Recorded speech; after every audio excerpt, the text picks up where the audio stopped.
All right. So, good evening, everyone. Today is February 27th, and it is really hard for me to believe, but this is the 7th week of our 8 weeks together. So, we are just on the verge of being done, which is just really strange to me. Um, but I got caught up on grading the discussion boards today, and I had the method sections of your paper due yesterday, and I've not graded them yet because I have several people who haven't submitted it yet. So I wanted to wait till I had a few more. But I will get that graded this week, even if I don't get very many more submissions. So I'll get working on that. So tonight there's a couple of milestones. One is I recorded a lecture earlier, which is just 10 1-minute risk management tips. And you have a document here that goes along with the video. And that's the last outside reading that we have for this course. So that was kind of a cool thing. And then this week, we will be taking the material that we've already done, and we're going to write the results section and the conclusion of your paper. So you're going to take that work, that good work that you've already done with your introduction, your literature review, and your method section, and we're going to kind of get the other sections of the paper pulled together.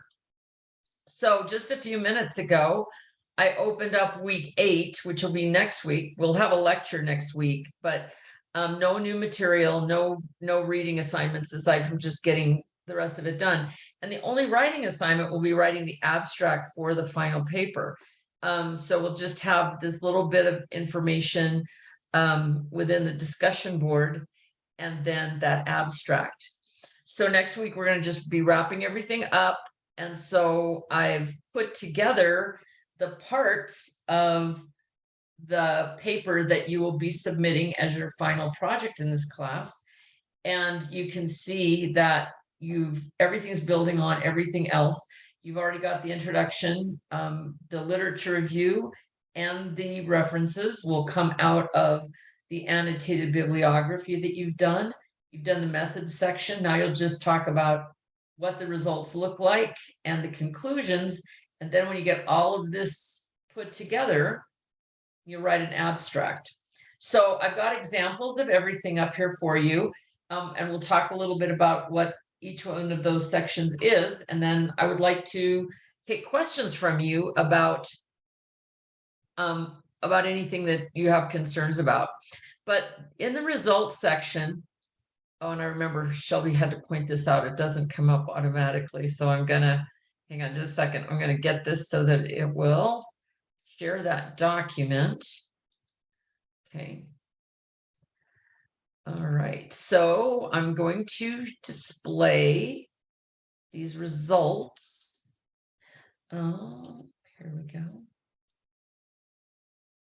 All right. There we go. So I'll close this down. That doesn't need to be open.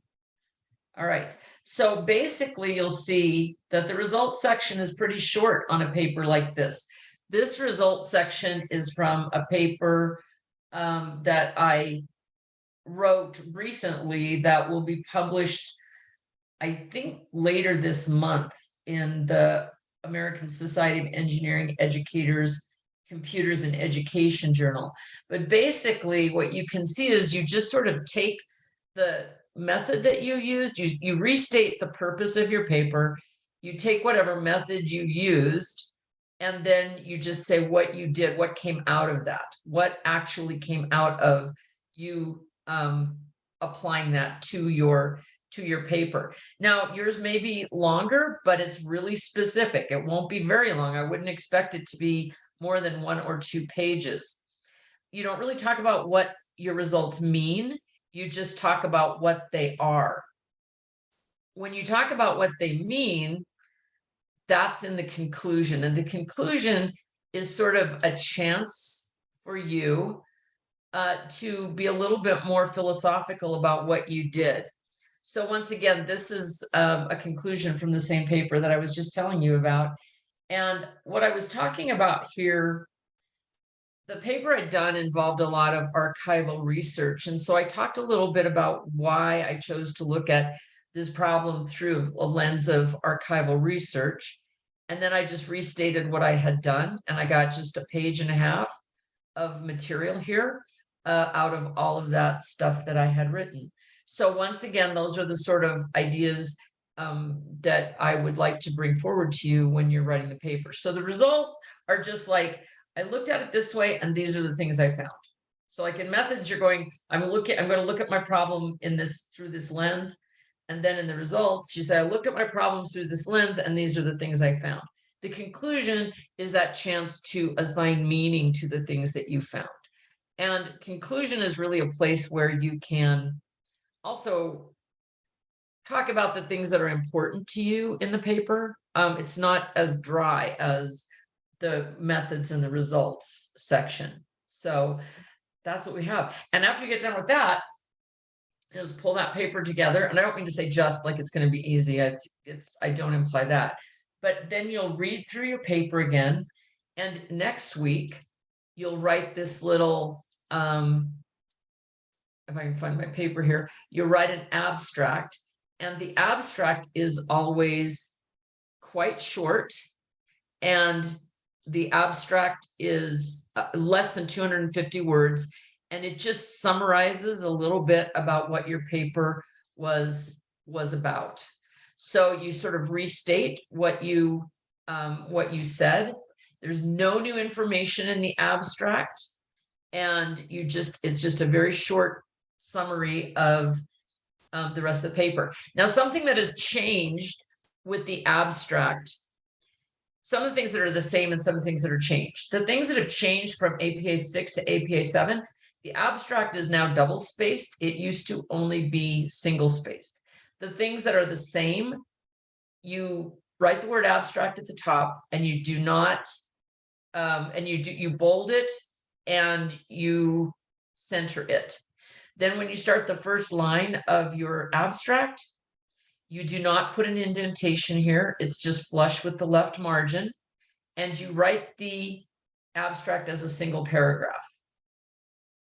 So 250 words, one paragraph, no indentation. And once again, no new information. So it's just a reiteration of what you've already done. And on some of the papers that I've written, I've actually found out what my paper was about when I was writing the abstract or the conclusion.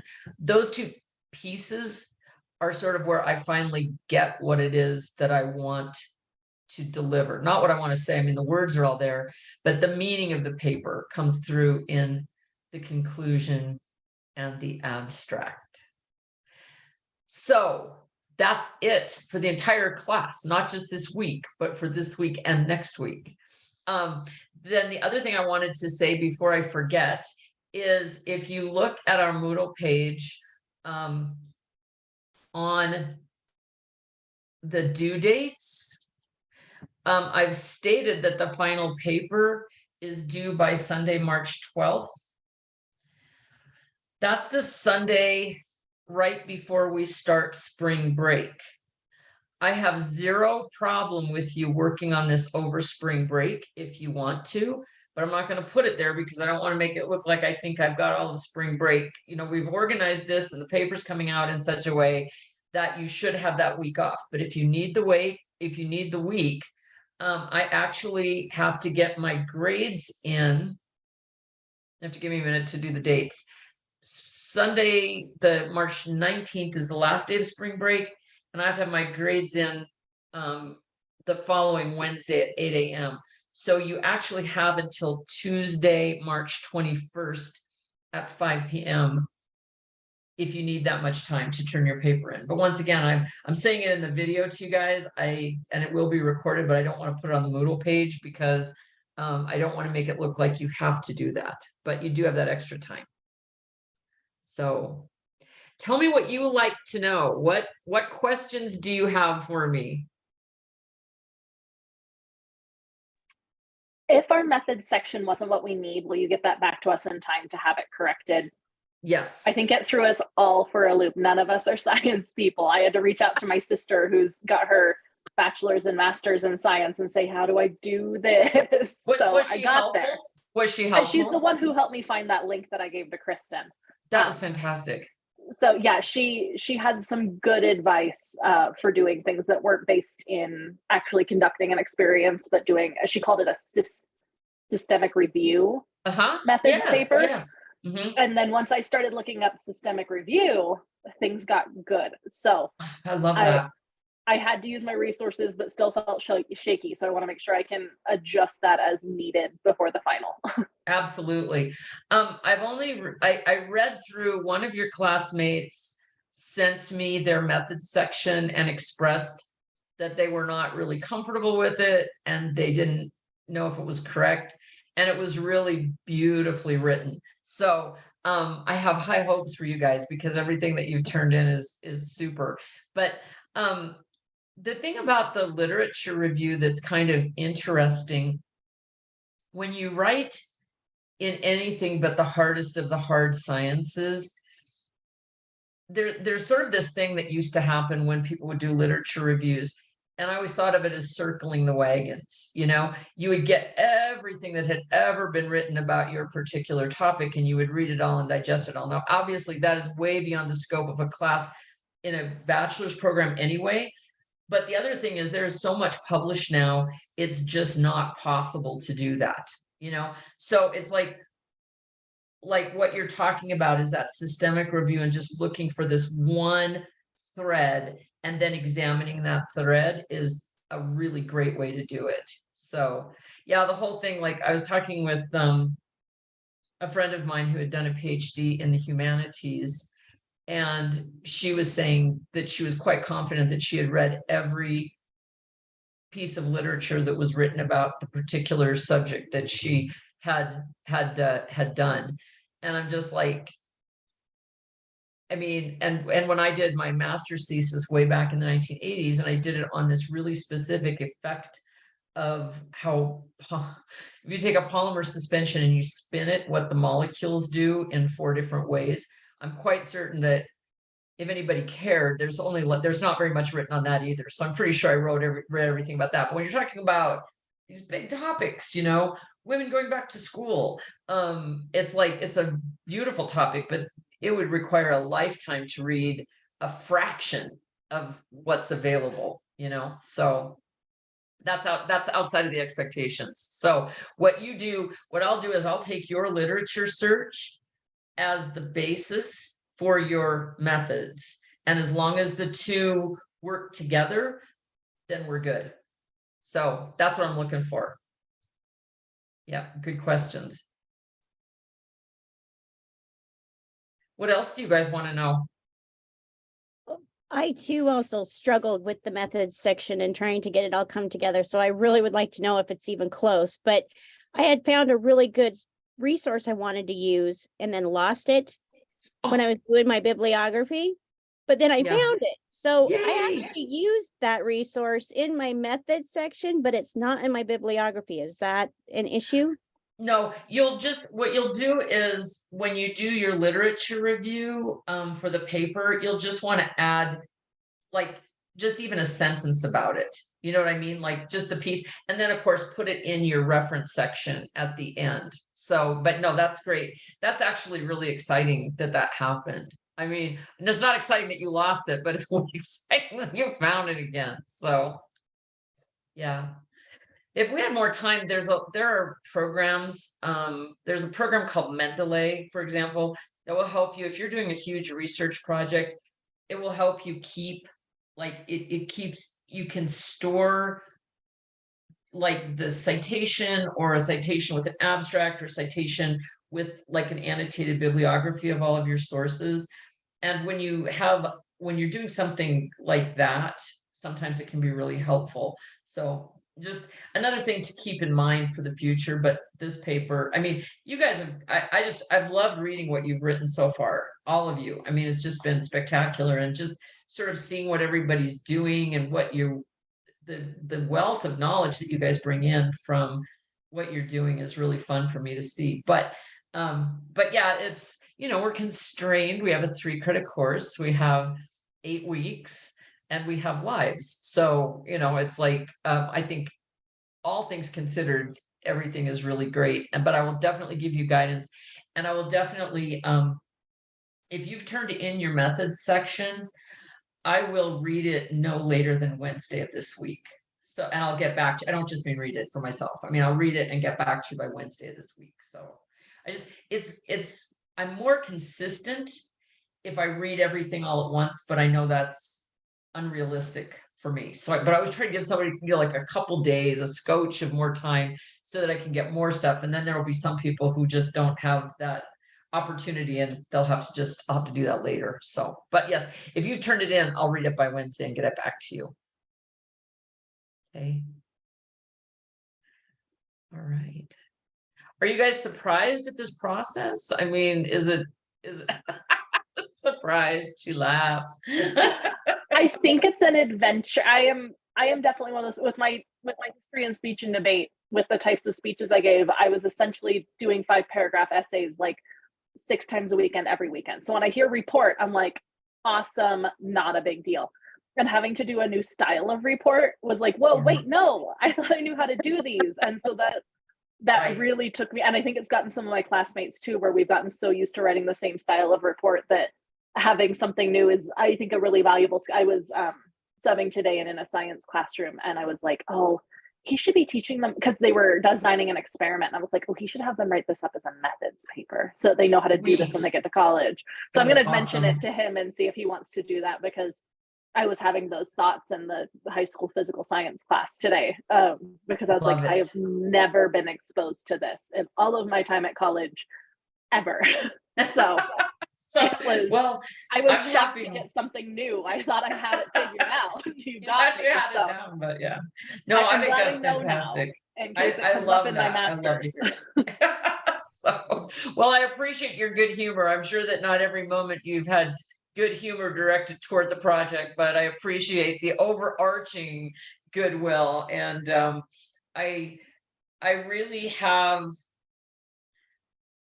I'm very empathetic to everything that you guys are doing. So, I mean, I hope you know that I'm here to help you. I'm not a stickler for time. If you need a little something extra, just let me know, because I can, I'm not, like I said, I'm not picky about the little things. I'm just sort of, I really want you guys, and I know you've all done this, but what I'm really hoping for and what I'm seeing is just that idea, Shelby, that you're talking about, of a way to look at things systematically, and so that's what I'm seeing. So that makes me that is very gratifying. So good work, everybody. So, and the topics are amazing. I mean, everybody's just bringing in so much of your in real life stuff. So that's very meaningful. I think all you guys are doing great. So we'll keep up the good work. So what else? I have one more question. Sure. Yes. If people are willing, is there a way that these could be made available so that we can read some of our classmates' work at the end? I've seen a couple of topics that I know I would read a paper on and find interest in. Yes. What I'll do, that's an excellent idea. I will put I don't want to put anybody on the spot, but what I'll do is, when I'll just send an email to everybody, and I'll say, would you be willing to have your classmates read this? Would you be, because if we do, we could just do a little repository, and then you guys could access the papers, because that would be really cool. And it would be really fun. There's so many different methods. I mean, we've only got a couple of really truly quantitative papers, but there's a lot of qualitative stuff that uses numbers to justify that qualitative experience. So I mean, there's really kind of there's way full on qualitative and a couple quant, and then kind of everything in between. I think it would be a really neat thing. So I'll send an email, and I won't put anyone on the spot. I don't want to make it public. I'll put a discussion board and see, will you, but if they are willing to be shared, then I would or if they wanted me to share it blinded, like without their name on it, we could do that as well. So I'll send an email, and if so, then I'll send back to you guys the papers that people okayed. So great idea. So anyone else? What else would you like to know about? Guys, make it easy on me. So, all right then, I'm going to stop recording.